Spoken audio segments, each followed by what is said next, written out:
अम्मा बाद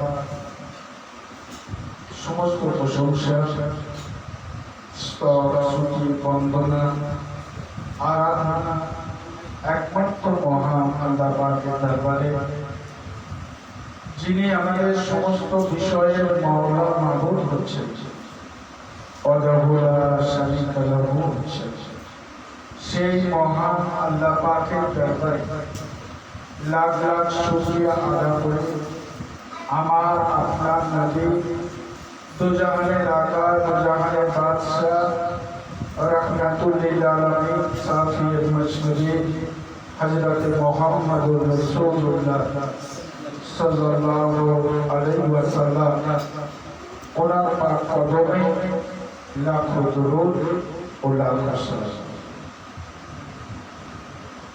আমরা জানি যে আল্লাহ পাক রব্বুল আলামিন সমস্ত বিষয় একমাত্র মাওলা মাবুদ হচ্ছেন।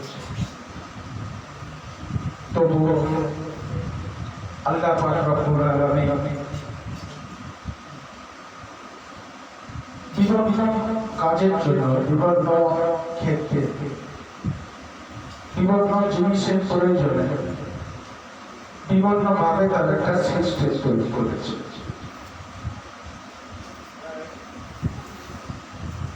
তবুও আল্লাহ পাক নিজেই সব করতে পারতেন, তবুও একটা সিস্টেমের মাধ্যমে সেই কাজটা করছে। আমরা সবাই জানি যে জান আমাদের যে কবজা করে রূহ যে কবজা করে নিয়ে যাওয়া হয় সেই রূহটা কি কোন ফেরেশতা? আজরাইল আলাইহিস সালাতু ওয়াস সালাম। তো আল্লাহ পাক রব্বুল আলামিন হায়াতের মালিক, বাঁচানোর মালিক, খাওয়ানোর মালিক, ইজ্জতের মালিক, বেশক এতে কোনো সন্দেহ নাই। তবুও আল্লাহ পাক রব্বুল আলামিন একটা সিস্টেম করেছেন যে রূহ কবজা রূহ নিয়ে যাওয়া, অর্থাৎ যেটাকে আমরা মৃত্যু বলি, রূহ নিয়ে যাওয়ার জন্য আজরাইল সালাতু ওয়াস সালামকে তৈরি করেছে।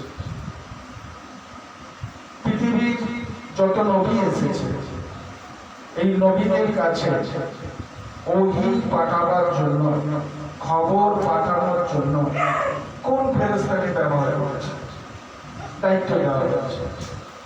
তিনি হলেন জিবরাইল সালাতু ওয়াস সালাম।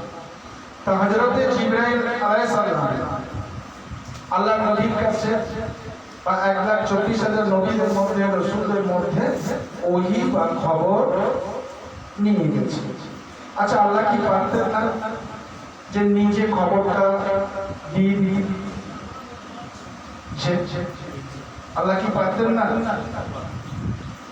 আল্লাহ পারতেন, বেশক এতে কোনো সন্দেহ নেই। কিন্তু একটা মাধ্যম ব্যবস্থা করা হয়েছে, কিন্তু একটা মাধ্যম ব্যবহার করা হয়েছে। আল্লাহ যখন রূহ দিতে পারে, আল্লাহ তো রূহ নিতে পারতেন, তাহলে আজরাইল সালাতু ওয়াস সালামকে ওখানে দেওয়া হলো কেন? এই জন্য দেওয়া হলো একটা মাধ্যম সিস্টেম দেওয়া হয়েছে, করা হয়েছে। পৃথিবীর মানুষকে বোঝানো হয়েছে যে মাধ্যম ছাড়া কিছু হবে না। এটাই হচ্ছে আল্লাহর মনোনীত সিস্টেম। কথা বোঝা গেল? যেমন এই যে ঝড় বৃষ্টি পানি হচ্ছে, এর জন্য একটা ফেরেশতা রাখা হয়েছে। সেই ফেরেশতা এই ঝড় পানি কখন হবে, কিভাবে হবে, কতটা হবে, কোন জায়গায় হবে, তার বোঝা গেল কথা?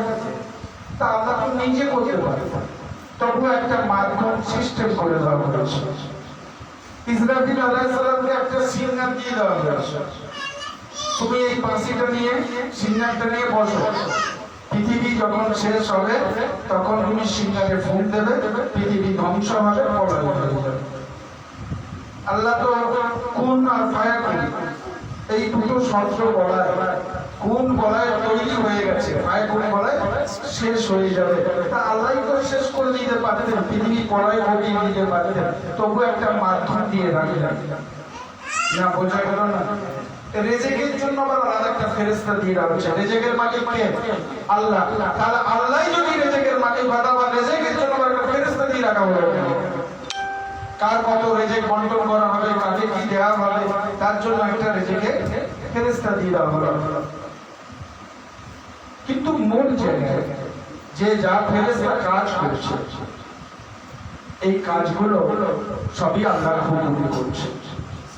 কিন্তু আল্লাহ ডাইরেক্ট কিছু না করে একটা মাধ্যম সিস্টেম করেছে। না বোঝা গেল না?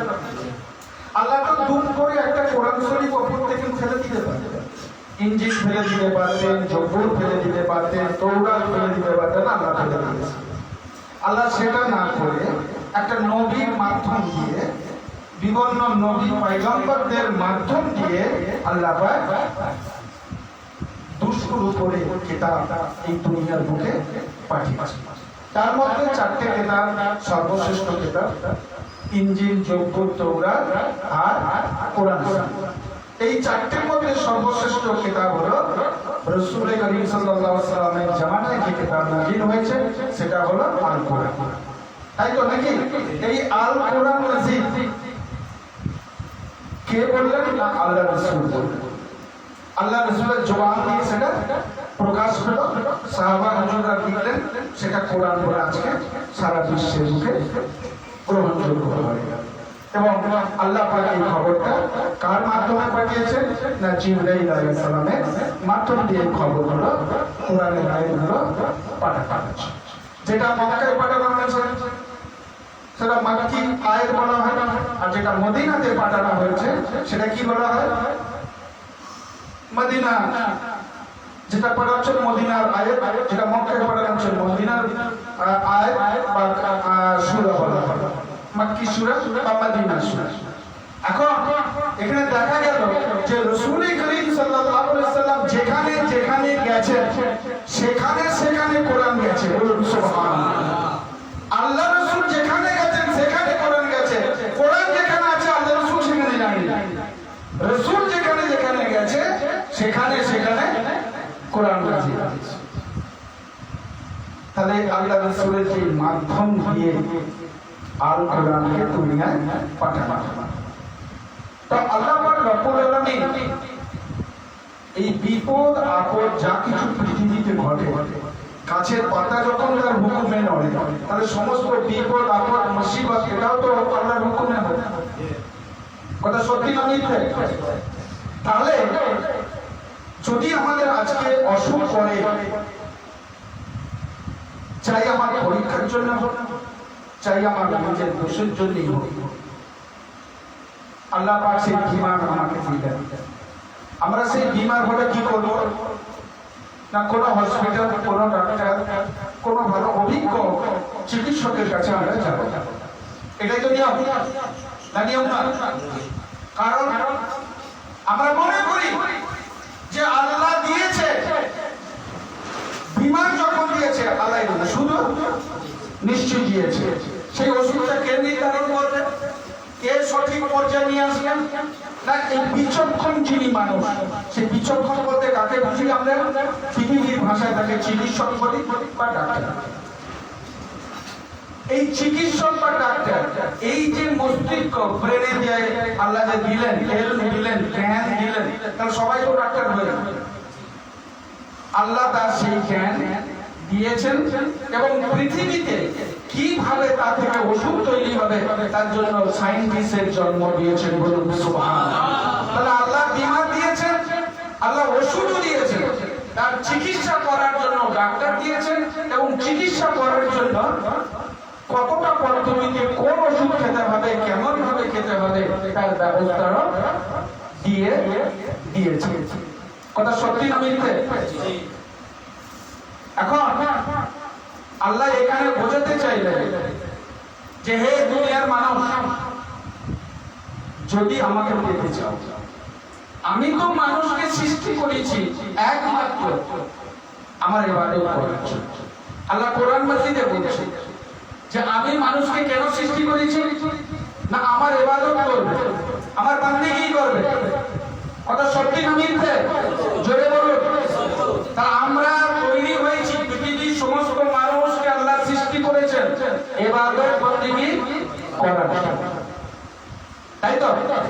ইবাদত বন্দেগীর জন্য যদি আমরা সৃষ্টি হয়ে থাকি, তো আল্লাহ পাক রব্বুল আলামিন ইজ্জত আমাদের কি করলেন না, সেই ইবাদত বন্দেগী করার জন্য যে কোনো আপনাকে ওস্তাদ, যে কোনো পীর, যে কোনো মাসায়, যে কোনো শেখজি, যে কোনো বুজুর্গানে দিন, যে কোনো আল্লাহওয়ালা, তার কাছে আপনাকে যেতে হবে। যেতে হবে না? হবে না? আপনি নিজে নিজে কোরআন শরীফ পড়ে ফেলবেন? আপনাকে শিখতে হবে। সেই আমপারা থেকে হোক, কায়দা হোক, কোরআন মাজিদ শিক্ষার জন্য আপনাকে কোথায় যেতে হবে? আলেমের কাছে যেতে হবে, বুজুর্গানের দ্বীনের কাছে যেতে হবে, নায়েবে রাসূলের কাছে যেতে হবে। গেলে তবে আপনি কি হবেন না, ওটা জানতে হবে, তবে ইবাদত আপনি করতে পারবেন। কথা সত্যি না মিথ্যে? তাহলে আল্লাহকে পেতে গেলে, আল্লাহকে জানতে গেলে, আল্লাহর ইলমকে শিখতে গেলে একটা মাধ্যম লাগবে। সেই মাধ্যমটা আপনি পীর বলুন, বুজুর্গানের দ্বীন বলুন, আলেম বলুন, ওলি আল্লাহ বলুন, গওস বলুন, কুতুব বলুন, যাই বলুন না কেন, মাশায়েখ বলুন, যাই বলুন না কেন, আপনাকে একটা দরকার লাগবে, তবে আপনি কিন্তু শিখতে পারেন, আল্লাহর ইলম শিখতে পারেন। এবার আল্লাহ কি বলছে? আল্লাহ কোরআন মাজিদে বলছে যে আমি তোমাদের সৃষ্টি করেছি ইবাদত বন্দেগী করার জন্য। খুব একটা সাবজেক্ট ভালো করে বোঝার চেষ্টা করুন। এইটা যদি ভালো করে বুঝে না, ঈমান কোনদিন নষ্ট হবে না, নাহলে ঈমান কিন্তু নষ্ট হয়ে যাবে, এক মুহূর্তের মধ্যে নষ্ট হয়ে যাবে। আর যদি এই কথাটা বুঝে নিতে পারেন, তাহলে কোনদিন জীবনে কিছু হোক আর নাই হোক, যতবারই আপনি গুনাহগার হন না কেন, ঈমান নিয়ে অন্তত কবরে যেতে পারবেন। আল্লাহ বলছেন যে আমি তোমাকে সৃষ্টি করেছি ইবাদত করার জন্য, আর সেই ইবাদত করতে গেলে, জানতে গেলে, বুঝতে গেলে মাধ্যম হিসাবে আপনাকে একটা আলেম, বুজুর্গানে দ্বীন, আল্লাহওয়ালার কাছে যেতে হবে, নাম্বার 1।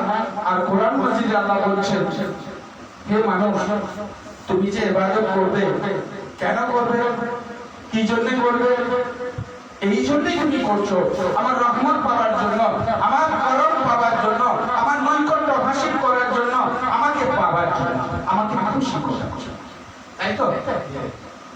কিন্তু জেনে যাবে কিয়ামত পর্যন্ত, কিয়ামত পর্যন্ত, অর্থাৎ পৃথিবী শেষ হয়ে যাওয়া পর্যন্ত তুমি যদি চেষ্টা করো, সারা পৃথিবীর মানুষ তোমার সাথে যদি এক জায়গায় যোগ হয়ে চেষ্টা করে, শুধু তাই নয়, সারা পৃথিবীর যত মানুষ আছে এক জায়গায় যদি আসে, আর তার সাথে যত জিন আছে সব এক জায়গায় যদি হয়ে যায়, সবাই মিলে যদি আমাকে পাওয়ার জন্য চেষ্টা করে, আমাকে কিছুই পাবে না, আমার হদিসই খুঁজে পাবে না, আমাকে জানতে পারবে না, আমাকে বুঝতে পারবে না, আমার রহমত পাবে না, আমার করম পাবে না, আমার নৈকট্য হাসিল করতে পারবে না।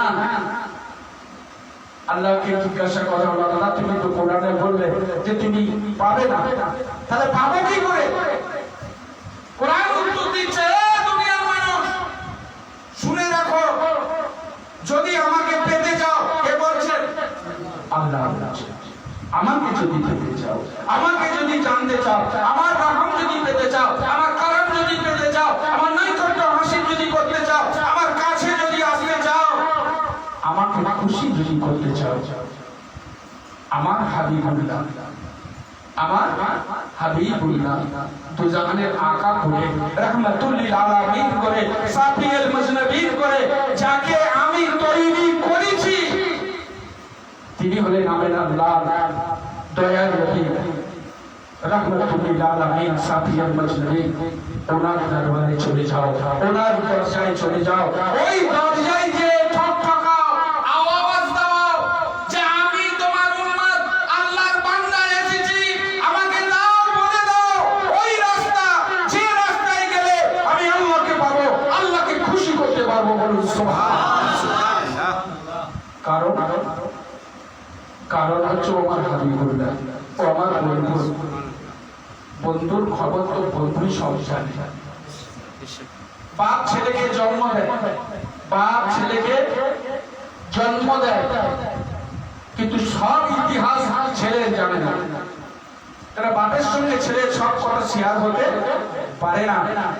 কিন্তু একটা বন্ধুর সাথে তার রোমান্টিক গল্প, প্রেমের গল্প, ভালোবাসার গল্প, জীবনের গল্প, চাও পাওয়ার গল্প, সেটা কিন্তু শেয়ার হয় না, হয় না।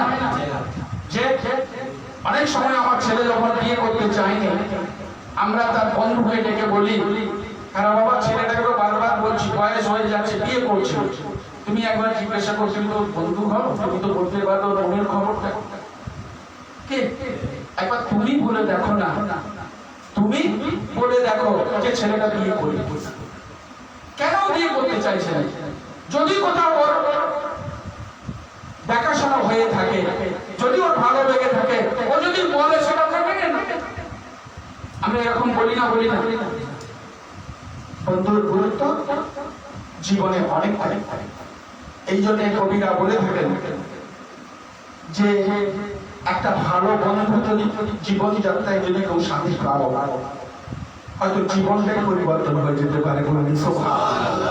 ভালো বন্ধু না, ওই বন্ধু আমরা করি যে বন্ধু নাকি মদ খাওয়ায়, যে বন্ধু আমাদের সিনেমায় নিয়ে যায়, যে বন্ধু আমাদের অশ্লীল আচরণ, অশ্লীল সংস্কৃতি আমাদের প্রদর্শন করায়, যে বন্ধু নাকি শয়তানি রাস্তায় চলে এবং আমাকেও চালাবার চেষ্টা করে, ওই বন্ধু কিন্তু আপনার জীবনটাকে বরবাদ করে দেবে।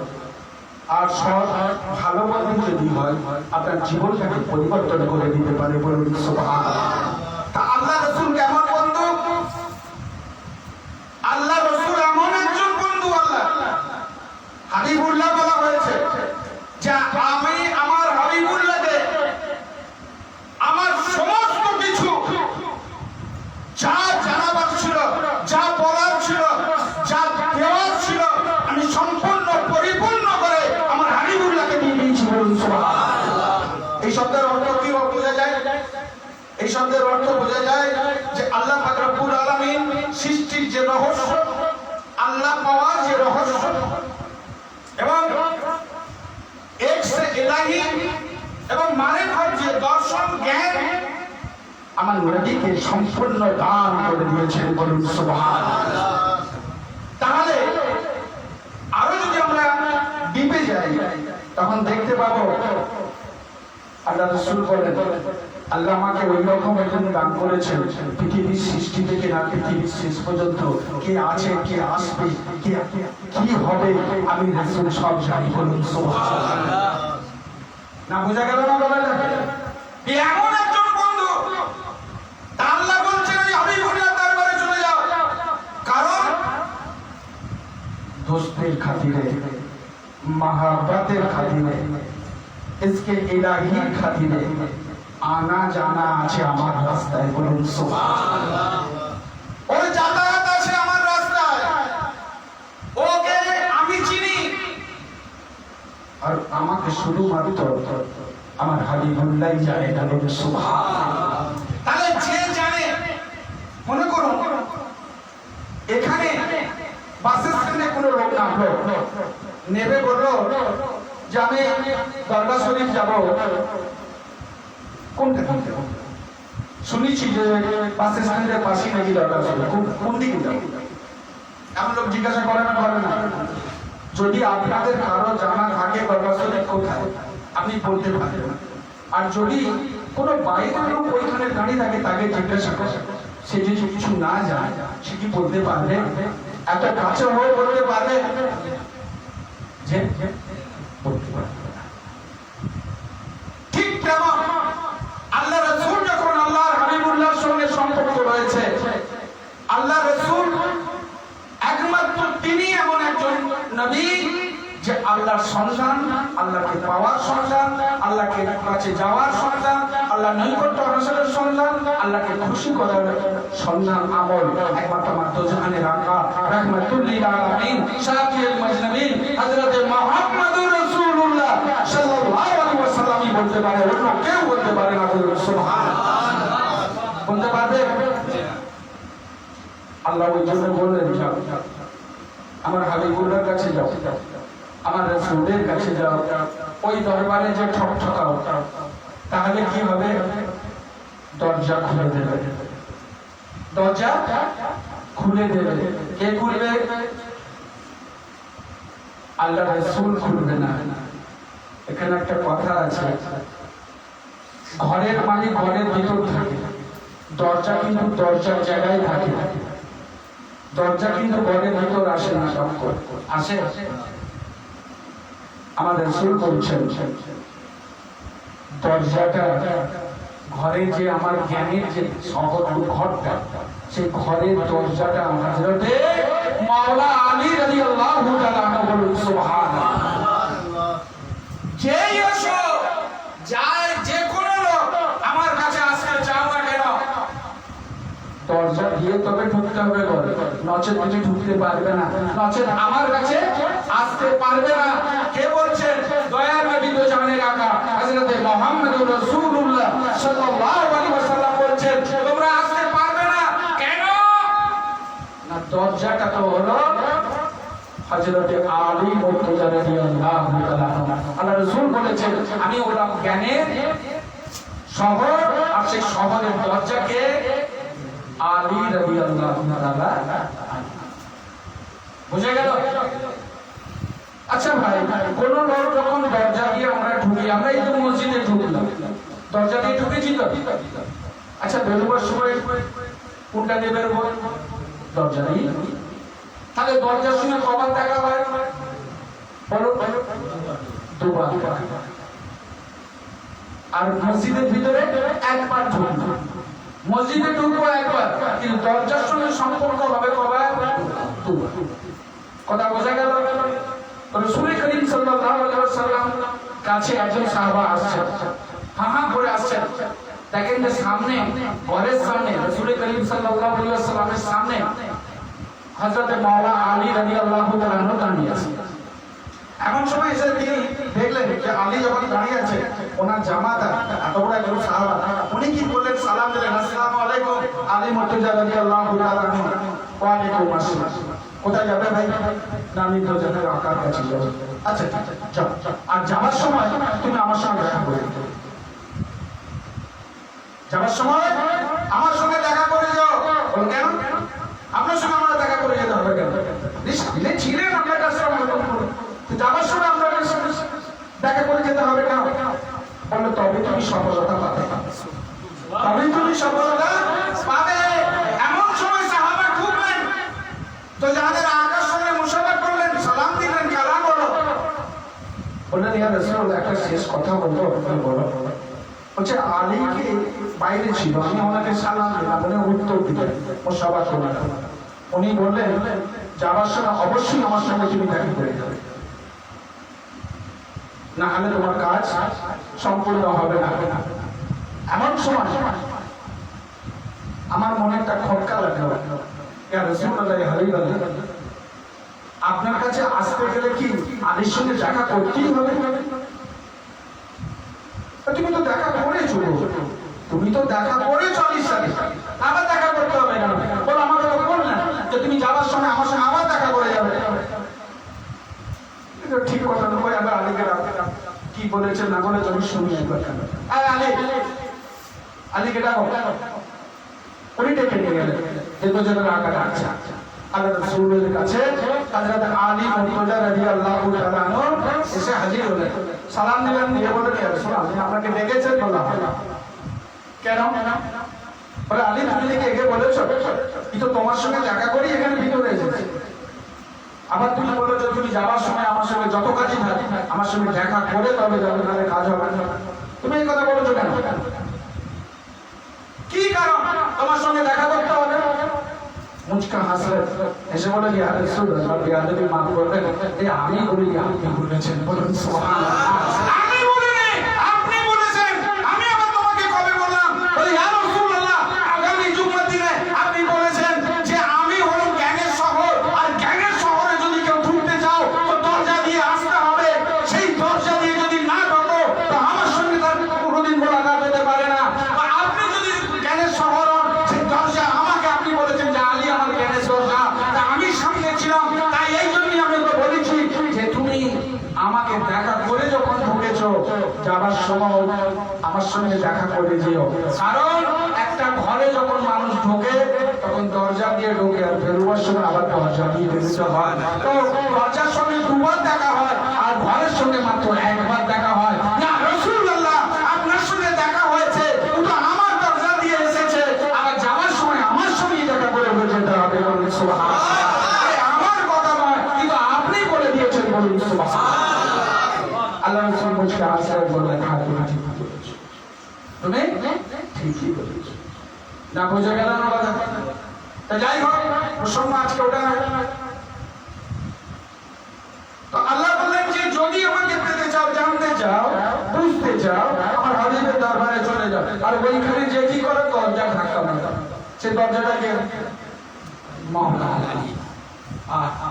যখনই দরজা খুলে যাবে তিনি ঘরের ভেতর প্রবেশ করতে পারবে। আর ঘরে যখন প্রবেশ করবে, তাহলে এখানে আল্লাহ রাসূলের কাছে আসতে গেলে মাধ্যম কে হলো? কে হলো? মাওলা। ঘরে ঢুকতে গেলে মাধ্যম হলো কে? দরজা। সেই দরজা হলো মাওলা আলী করিমুল্লাহ রাদিয়াল্লাহু তাআলা আনহু। তাহলে ঘরে ঢুকতে গেলে কি করতে হবে? না আল্লাহ রাসূলের কাছে আসতে গেলে মাওলা আলীর দরবারে যেতে হবে। মাওলা আলীর কাছে পারমিশন নিয়ে তবে আপনি ভিতরে ঢুকতে পারবেন। রাসূল করিম সাল্লাল্লাহু আলাইহি ওয়াসাল্লাম কি করলেন?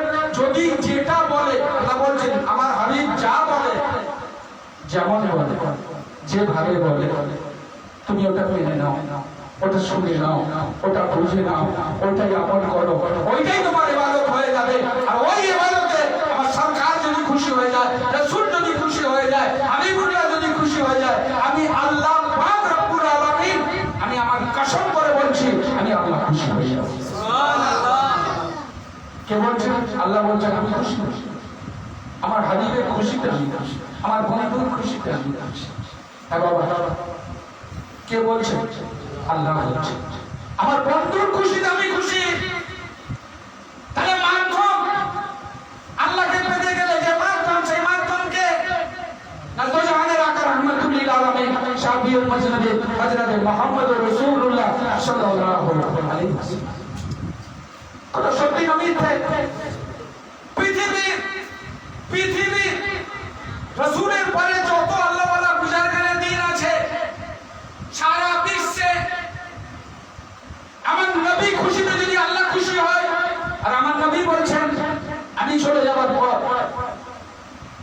তোমরা দুঃখ পেও না, আমি নবী চলে যাচ্ছি, নায়েবে নবী রয়ে গেল। আমি রাসূল চলে যাচ্ছি, নায়েবে রাসূল রয়ে গেল। বলুন সুবহানাল্লাহ।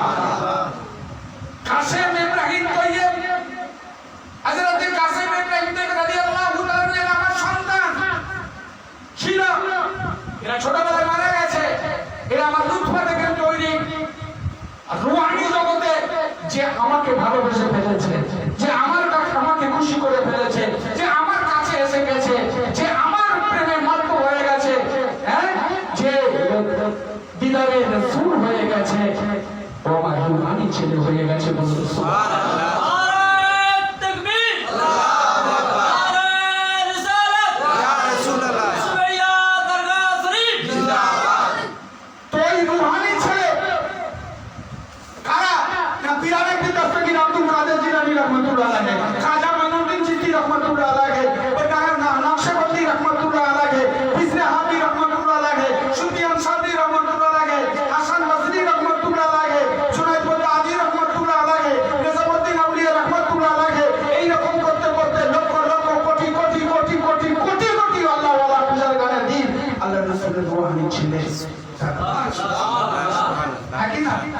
পৃথিবীতে যত বুজুর্গানে দ্বীন আছে, আল্লাহওয়ালা আছেন, তেনারা সকলেই নায়েবে নবী, নায়েবে রাসূল।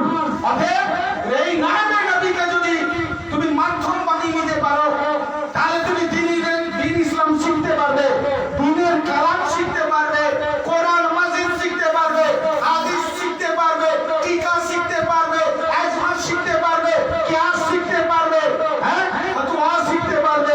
তুমি সেজি হয়ে যাবে, আল্লাহওয়ালা হয়ে যাবে, বুজুর্গানে দ্বীন হয়ে যাবে।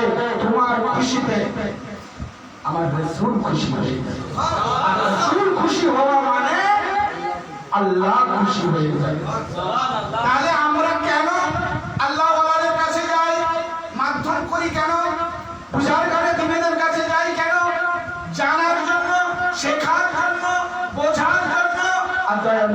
খুশি করেছেন। আর দয়াল নবী যদি খুশি হয়ে যায় আমার আল্লাহ খুশি। কথা ঠিক না বেটি? এখন আপনি আগে চুমা এলো না কেন? মহানন্দ দেখেছিল একটা ঘর দেখেছে, আমাকে বললো তুমি 12টার সময় সবাই একটু দেখবে। তা কি হলো? মহানন্দ একটা ঘর দিয়েছে, অনেকদিন বলেছিলাম তো, তা আমাকে একটা ঘর দিয়েছে। আচ্ছা মহানন্দ বাপের ঘর, মহানন্দ যে মেম্বার ঘরটা দিল ওটা বাপের ঘর, কিন্তু আমরা বলি মহানন্দ ঘর দিয়েছে। আমাদের এরিয়ার মেম্বার মহানন্দ ঘর দিয়েছে, বলাটা কিন্তু অন্যায় নয়, বলাটা অন্যায় নয়। অন্যায় কি? সেটা সত্যি বলেছে, মহানন্দ ওকে ডেকেছে, মহানন্দ ঘর দিয়েছে, মহানন্দর নাম করেছে।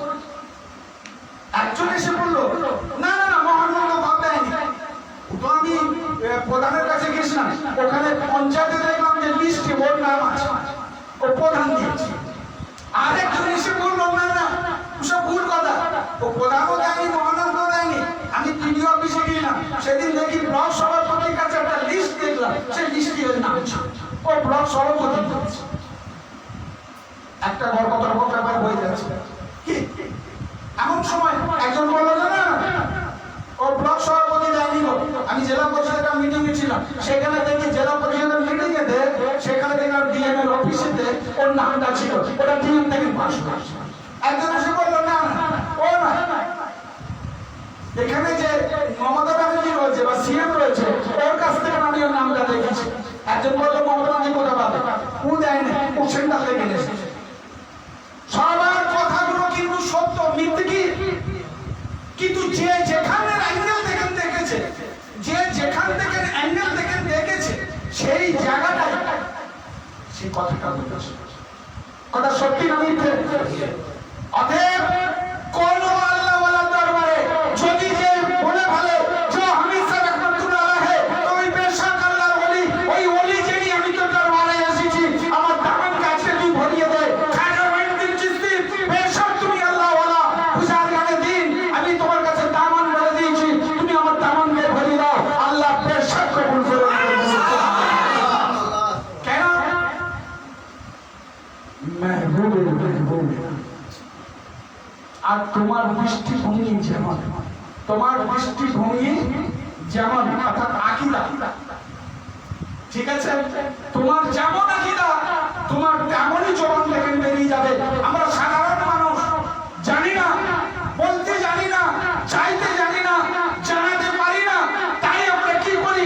আল্লাহ ওয়ালা বুজুর্গদের দিনের কাছে যে বলি যে আমি স্যার রহমাতুল্লাহ আলাইহি আমার এই সমস্যাটা তুমি দূর করো।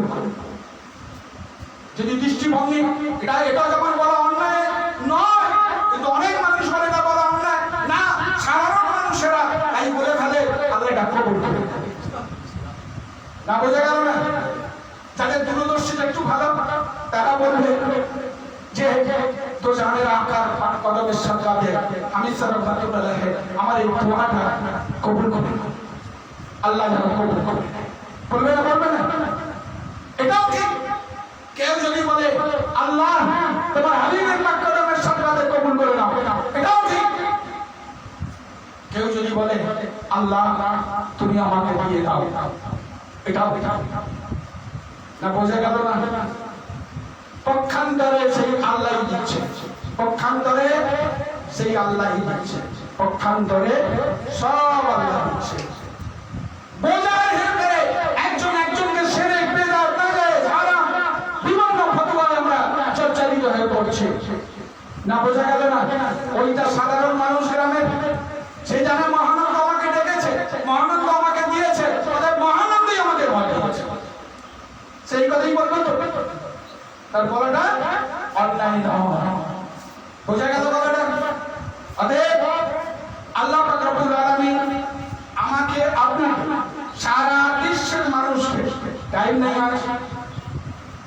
বিস্তারিত ব্যাখ্যা করার সময়, আল্লাহ পাক রব্বুল আলামিন আমাকে আপনাকে সকলকে আল্লাহ আল্লাহ রাসূলের পথে এবং আল্লাহ ওয়ালা বুজুর্গদের দ্বীনের পথে আল্লাহ যেন আমাদের চলার তৌফিক দান করুন।